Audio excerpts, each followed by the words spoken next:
All right, good morning and welcome to Windy Hill Kennel. So this morning, this is the 22nd. It's Sunday. I know. I'm probably like many of you, I've lost track of the dates of the day. I still know what day it is, but I've lost track of dates. So this is Grace's last two puppies, and I know they're soon to go home.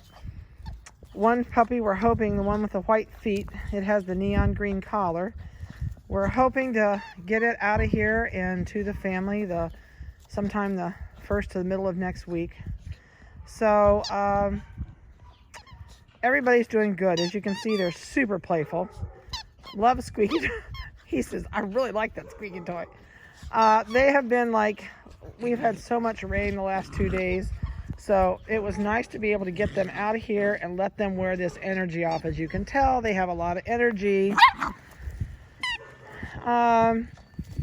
Also, the other family that's getting the one that's mostly Merle out here with a light pink collar maybe it has on. I can't remember.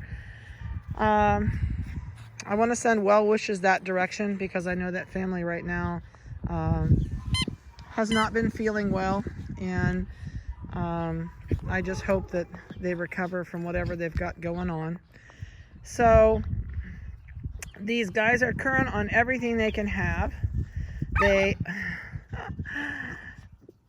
are doing really well with us in the house, but it certainly is nice to get them out of the house today and let them play.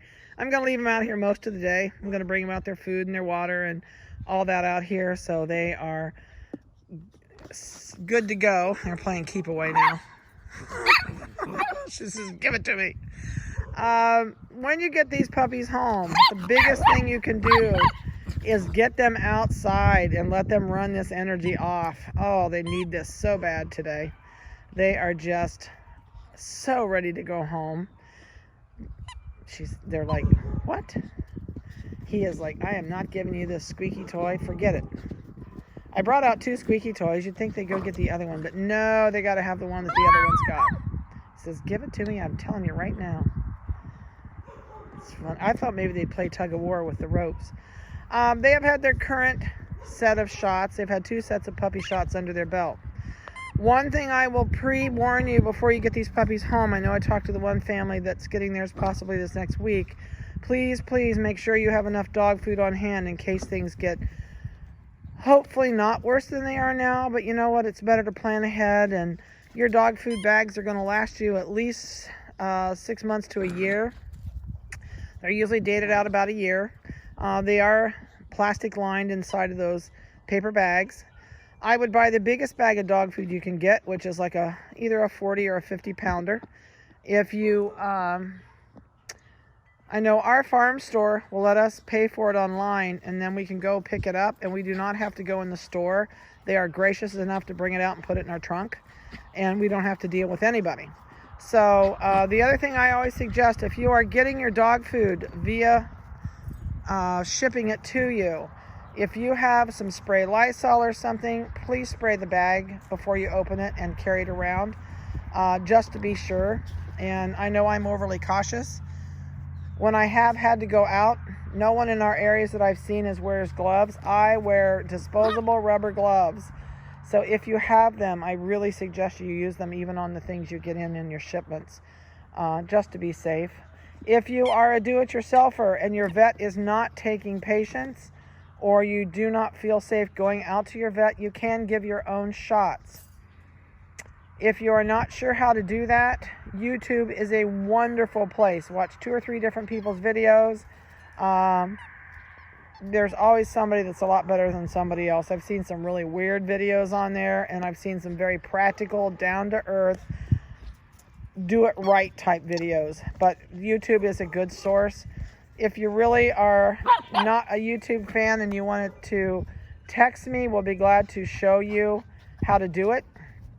I think we did a video on that not too long ago.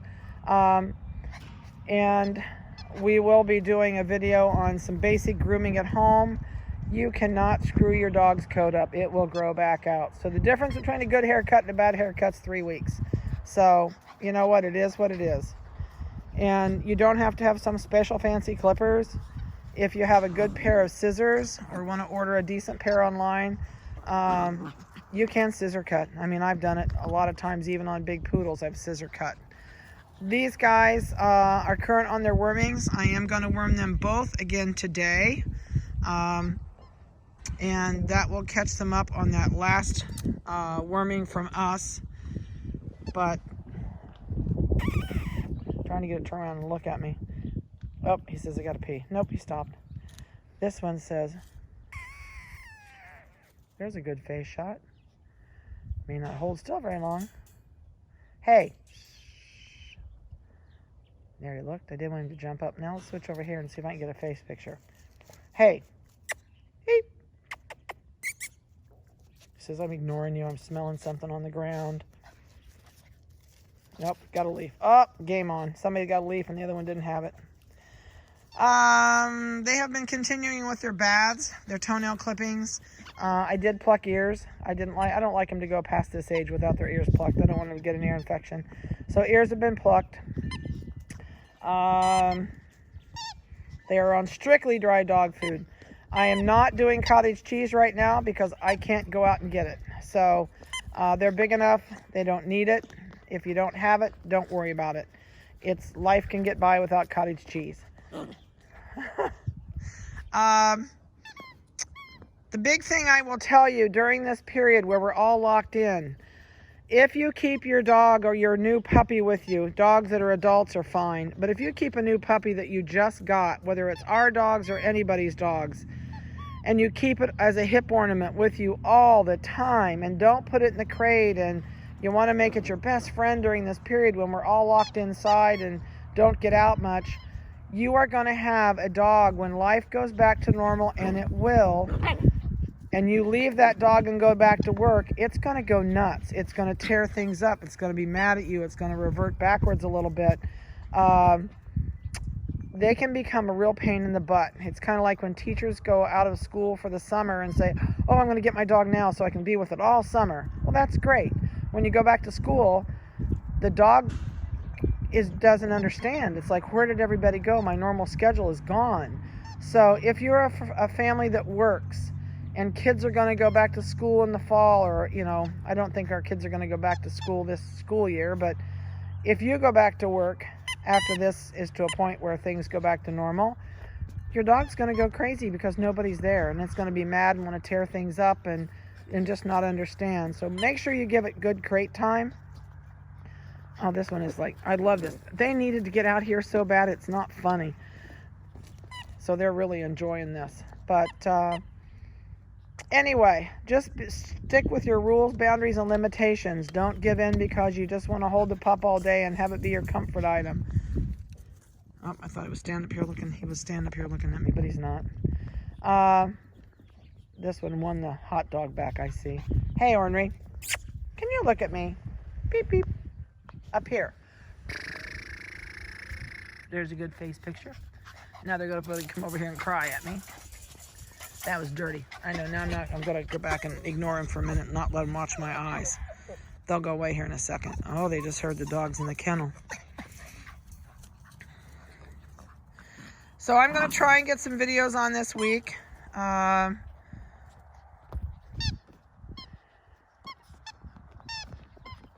Squeak, squeak. I'm here today since Vanessa's off today. This was not her weekend to work. This was Brittany's, and Brittany's not here. So it's a little bit different schedule for everybody, and I have all the chores. And I'll be honest with you, I've not done chores for a long time. And oh my golly, by the end of the day, when I get the cow feeding done and the dog chores done and puppies done and things cleaned up, and I'm ready to quit by the end of the day. That's for sure. So I hope your families are safe. I hope that you just be patient and everybody will get through this and we'll come back out on the other side. Worrying doesn't do any good. I had that discussion with my cousin this morning. I said, you know what? God tells you not to worry. And worrying does not do you any good. It just ruins your day and shortens your day because you spent so much time on that. So I know it's not easy, But Gary and I look at the blessings that we have and, you know, what God has done for us, and we just take it day by day. I started making bread, so I've got some, I ordered 50 pounds of bread, bread flour, which will be here next week.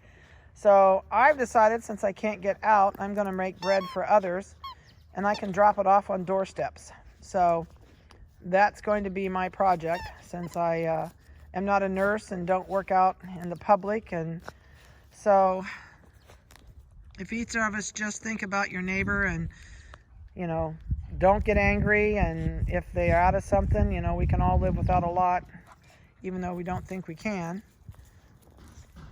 I know the TP situation in some places is really tough, but so we'll all get through it. We just have to be patient. So these guys are, I'll be glad when they slow down, but they're going to lay out. It's nice and sunny. It's a little bit brisk up here on the hill this morning, but we're going to leave them out here in the sun. They've got a bed out here to lay on, and it's up off the ground, and the sun warms that blue mat up. They've got plenty of coat. God sure gave them good coats, that's for sure. They like little polar bears, and they're going to get muddy and eat grass. So this is a good example. Yes, they eat grass. They are digging a hole, and they're actually eating the mud at this point. The one is, oh yeah, this one's got a really good spot of mud coming up here.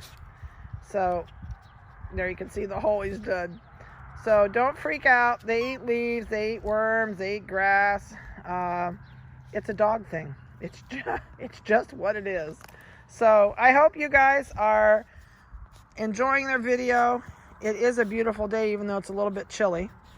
So I've got to go do chores and check the baby chicks and take them a new container of water. So if you have any questions about these guys, we do have puppies. People have been asking me. I have 3 litters of puppies coming that are not on the website. So we have, I have 3 girls in the house right now that are due between the 30th and the 8th of April. And I have Mimi, who is going to have golden doodle puppies. And no, I don't normally raise golden doodles, but my cousin was cutting down on his dogs, and I loved this Merle golden doodle that he had, and she was bred, so I said I'll take her. So I have Mimi, who is a wonderful, wonderful dog, and she's going to have golden doodles sometime around the 8th to the 11th of April. So we'll have her on the website soon, and we'll have puppies again this summer. But we've got, I think we'll end up with 5 litters of puppies for this spring, something like that. Some of them have waiting lists. Some of the lists are already full and on the sold page. The expected litters that are coming, I'm going to post them right on the Schnoodles for sale page, so that people don't have to hunt for my expected litter page. And I hope to have all those on the website this week. So take care. We're wishing everybody the best, and we will come out of this. And you know, God always makes something good come out of any disaster or anything that is bad that happens, whether it's in our lives or all of our lives, which it's doing right now. Something good will come from this, and hopefully it pulls our country together. It pulls neighbors together. It gives us a new outlook on what things are important and what things aren't. So have a safe one. Be careful. And we'll talk to you soon.